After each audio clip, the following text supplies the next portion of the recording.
చెప్పింది ఇందాక తెలుగుది కూడా నేను ఒకసారి చూపిస్తాను. ఇదిగోండి ముందుగా bold.new ఓపెన్ చేసి ఇక్కడ నేను ఈ విధంగా టైప్ చేయడం జరిగింది. Create Telugu to English translation web app with Google Gemini API అని చెప్పి ఈ విధంగా ఇస్తే, సో ఈ విధంగా అదే మొత్తం కోడింగ్ అంతా చేసేసి మనకి ఈ విధంగా అప్లికేషన్ అనేది ఇవ్వటం జరిగింది. మరలా దానిలో నేను చేంజెస్ కావాలి అని చెప్పి నేను ఈ విధంగా చేంజెస్ కూడా చేయడం జరిగింది. సో ఇక్కడ మనకి ఇదిగోండి, అలాగే లోగో కావాలంటే లోగో అప్లోడ్ చేయమని చెప్పి, అలాగే నాకు వాయిస్ ఇన్పుట్ కావాలని చెప్పి కూడా నేను ఈ విధంగా ఇవ్వడం జరిగింది. సో ఇట్లా మనం ఒక అప్లికేషన్ని వితిన్ మినిట్స్లో తయారు చేసేటువంటి అవకాశం ఉంటుంది. ఇదిగోండి ఎగ్జాంపుల్ మీరు ఇక్కడ Telugu to Telugu to English translator అంట. సో ఇక్కడ ఎగ్జాంపుల్ చూడండి. ఇంగ్లీష్ అండి, అంటే వినడానికి బాగుంది వర్డ్. ఉందండి, నేను కామన్ గానే వాడతారు ఎక్కువ ఇంగ్లీష్, హిందీ ప్లస్ ఇంగ్లీష్ ని ఇంగ్లీష్ అని, ఇది ఒక కామన్ వాడ్ అయిపోయింది. ఇప్పుడు ఇక్కడ చూడండి, ఇక్కడ ఇన్పుట్ ఇవ్వచ్చు.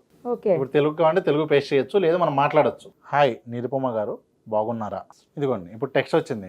సో ఇక్కడ ట్రాన్స్లేట్ అని కొట్టగానే మీరు ఇక్కడ చూడవచ్చు ఎలా వచ్చింది.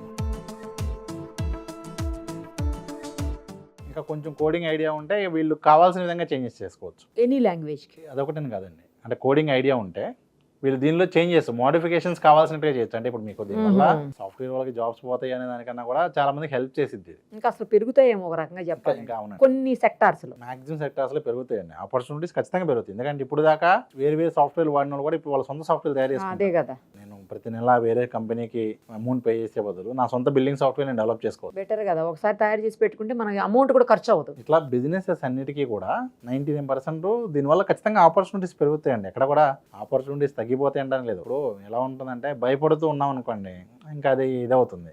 భయపడకుండా దాని నుంచి మనం ఎలాంటి ఆపర్చునిటీ తీసుకోవచ్చు అని చూస్తే నిజంగా ఏ ఒక మంచి ఆపర్చునిటీ అండి. ఒక 50% జాబ్స్ పోతాయి, అలాగే 80% జాబ్స్ వస్తాయి.